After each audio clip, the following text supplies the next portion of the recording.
नमस्कार दोस्तों, जय श्री कृष्ण, राधे राधे।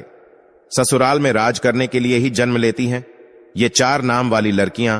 क्या आपका भी नाम है इनमें से? जानिए इस वीडियो में। इसके साथ हम जानेंगे भगवान श्री कृष्ण द्वारा बताए गए कुछ ऐसे वास्तु नियमों के बारे में जो अगर आपके घर में भी अपना लिया जाए तो घर से सभी वास्तु दोष दूर होते हैं।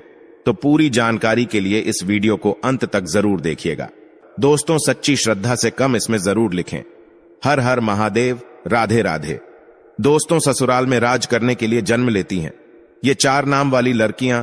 दोस्तों, आज की इस वीडियो में हम आपको ऐसी 4 नाम वाली लड़कियों के बारे में बताने जा रहे हैं जो कि ससुराल में हमेशा ही राज करती हैं। इनके भाग्य में हमेशा से ही राजपाट, सुख, संपत्ति, धन, दौलत, रुतबा, पैसा सब होता है। तो कौन सी है वो 4 नाम वाली लड़कियां? आइए इस वीडियो के माध्यम से जान लेते हैं। लेकिन उससे पहले हम जानेंगे कुछ ऐसे महत्वपूर्ण वास्तु के नियम के बारे में जो स्वयं भगवान श्री कृष्ण ने युधिष्ठिर को बताए थे। तो दोस्तों, चलते हैं और सुनते हैं गुरुजी से कि वो क्या कहते हैं इसके बारे में। जिन घरों में भी महिलाएं इन नियमों का पालन करती है तो ऐसे घर में सदा ही मां लक्ष्मी का वास होता है और ऐसे घर में सुख शांति, परिवार के सदस्यों के बीच प्रेम सदा ही बना रहता है। इसलिए आप भी वास्तुशास्त्र के इन महत्वपूर्ण नियमों का पालन अवश्य ही करें। वास्तुशास्त्र के अनुसार घर में सकारात्मक ऊर्जा अधिक होना आवश्यक है, तभी घर में सुख शांति बनी रहती है और धन का आगमन होता है। अगर घर में वास्तु दोष हो, घर में आवश्यक चीजें ना हो तो ऐसा घर नकारात्मक शक्तियों से भरा रहता है, जिस कारण घर में क्लेश, वाद विवाद, आर्थिक तंगी, कर्ज में मारी जैसी समस्याएं उत्पन्न होने लगती है। इन सभी समस्याओं से बचने के लिए आप अपने घर में वास्तुशास्त्र में बताए गए इन नियमों का पालन अवश्य ही करें। घर की महिलाओं को घर की लक्ष्मी कहा जाता है। उनका सम्मान करना सबसे महत्वपूर्ण बात है। श्री कृष्ण कहती हैं कि जहां पर स्त्री का सम्मान नहीं होता उस कुल का विनाश होता है, उस कुल को दरिद्रता का सामना करना पड़ता है, क्योंकि देवी लक्ष्मी ऐसे घर में एक क्षण भी नहीं रुकती। तो चलिए जान लेते हैं भगवान श्री कृष्ण ने बताए हुए महत्वपूर्ण वास्तु नियमों के बारे में। लेकिन उससे पहले दोस्त, तो आपसे रिक्वेस्ट है कि वीडियो को लाइक करें, अपने दोस्तों के साथ शेयर करें और अगर आपने अभी तक चैनल को सब्सक्राइब नहीं किया तो सब्सक्राइब करके बेल आइकॉन जरूर प्रेस कर ले। दोस्तों, पहली बात, श्री कृष्ण कहते हैं कि प्रत्येक व्यक्ति के घर में ये 5 चीजें दूध, दही, घी, गंगाजल और शहद अवश्य ही होनी चाहिए। जिस घर में भी ये चीजें होती है वहां पर कभी भी दरिद्रता नहीं आती। इन चीजों को सबसे अधिक पवित्र माना गया है।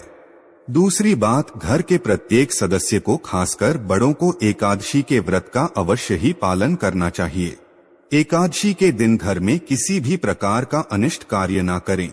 एकादशी का व्रत सभी व्रतों में श्रेष्ठ है, इसीलिए इस दिन घर की शुद्धता बनी रहनी चाहिए, जिससे घर की स्त्री नीता एकादशी के व्रत का पालन करती है, उस घर में लक्ष्मी सदा ही निवास करती है। तीसरी बात, शाम के समय घर में मां लक्ष्मी का आगमन होता है, अतः इस समय पर घर का मुख्य द्वार और खिड़कियां खुली रखनी चाहिए। रोज शाम को चाहे 5 मिनट के लिए ही सही, लेकिन आपको अपने सभी खिड़कियां और दरवाजे खुले रखने चाहिए। शाम के समय घर के मुख्य द्वार पर घी का दीपक अवश्य लगाना चाहिए। दीपक जलाते समय इस बात का ध्यान रखें कि दीपक के नीचे थोड़े अक्षत अवश्य रखने चाहिए। शाम के समय घर के आंगन में पानी का छिड़काव करें। रंगोली बनाकर देवी लक्ष्मी का स्वागत करने से मां लक्ष्मी प्रसन्न होकर आपके घर में प्रवेश करती है। इसलिए आपको सुबह के समय या शाम के समय अपने घर के मुख्य द्वार पर रंगोली जरूर बनानी चाहिए।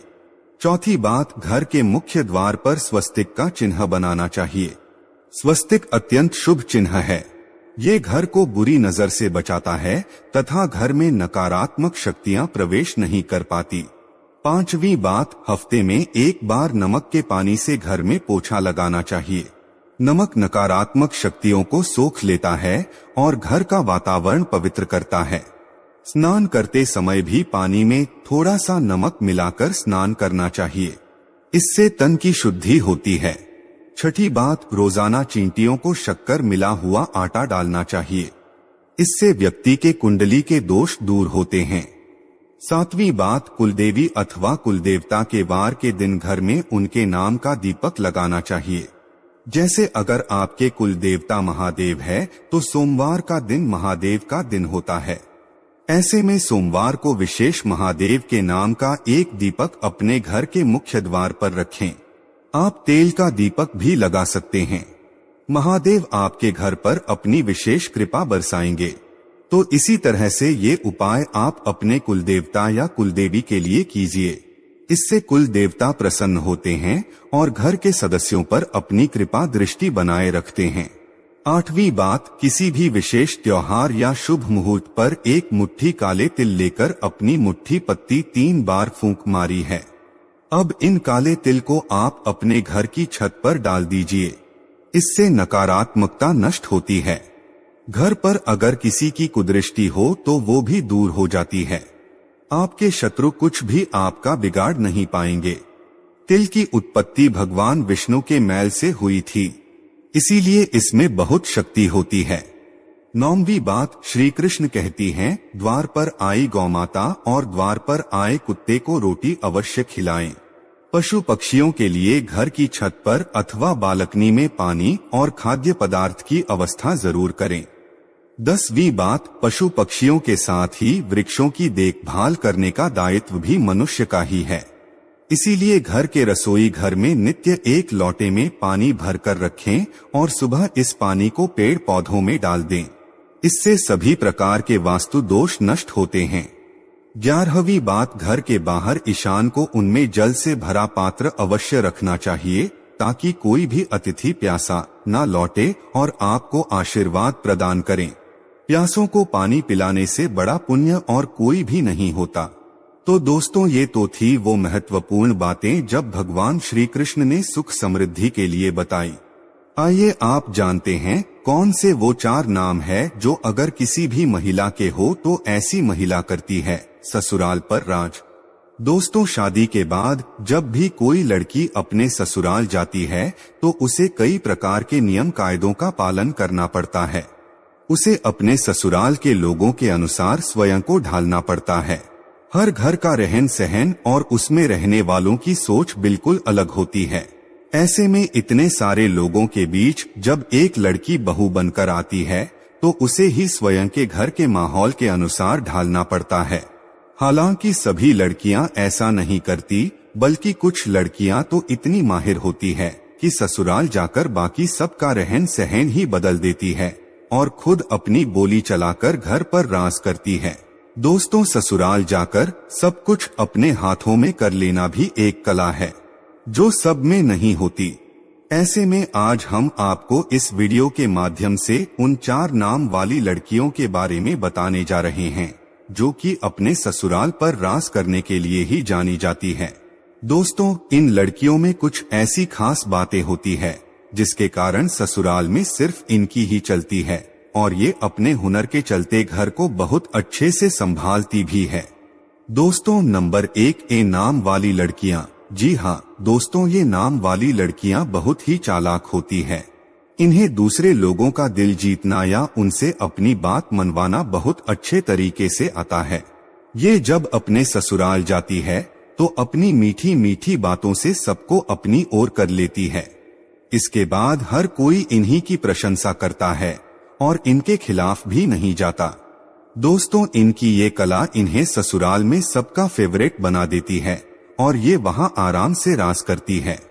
नंबर 2, एच वाली लड़कियां। एच नाम वाली लड़कियां भी बहुत ही हुनरमंद होती है।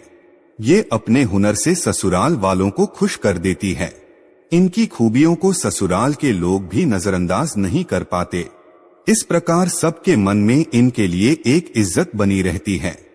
इनके घर में आने से ससुराल वालों का सीना गर्व से चौड़ा हो जाता है। इसी कारण एच वाली लड़कियां भी अपने ससुराल पर सम्मान के साथ राज करती है। नंबर 3, एम वाली लड़कियां की लड़कियां भी दूसरे लोगों के दिमाग को बदलना अच्छे से जानती है कि अपनी बातों से किसी भी मनुष्य की सोच बदल सकती है। ये जब ससुराल जाती है तो स्वयं को वहां के लोगों के अनुसार नहीं ढालती, बल्कि वहां के लोगों को अपने जैसा बना देती है। इन्हें जीवन में बदलाव पसंद होता है। ऐसे में अपने ससुराल में भी ये कई बदलाव करती है। इस प्रकार वहाँ इनका दबदबा बना रहता है, इन्हीं की हुकूमत चलती है। दोस्तों, नंबर 4, एस वाली लड़कियां। इस नाम की लड़कियां थोड़ी अलग टाइप की होती हैं।